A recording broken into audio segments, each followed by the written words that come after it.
Pinagpalang umaga po sa ating lahat para sa ating pang-araw-araw ng talat tayo ngayon ay nasa Genesis Kapitulo 10, versikulo 21 hanggang 32. Si Sem ang kapatid na matanda ni Japhet ang pinagbula naman ng lahi ni Heber. Ang kanyang mga anak ay sina Elam, Ashur, Asapad, Lod at Aram. Ang mga anak naman ni Aram ay sina Ul, Huls, Jeter at Mas. Si Arpad ang ama ni Sela, ang ama naman ni Heber. Dalawa ang anak ni Ben. Ang isa ay ang tinawag na Peleg sapagkat noong panahon niya nahati ang tao sa daigdig. Ang pangalawa ay si Joktam, ang ama ni na Almodad, Selep at Haser Mabet at Jera, Adoram, Usal, Dikla, Obal, Abimla at Saba, Opir, Habila at Joab. Ito ang mga anak na lalaki ni Joktan.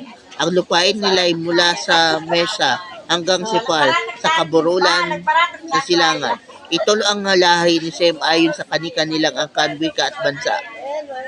Iyan ang mga bansang nagmula sa mga anak ni Noe, ang mga lahing kanilang pinagbuhatan sa kanilang nagmula ang lahat ng bansa sa daigdig pagkatapos ng baha. Yun na nga po na ito ang salinlahi ni Sem. So pinaniniwalaan na ang Pilipinas daw ay nasa lahi ni Sem. Tayo ay nagmula sa lahi ni Sem.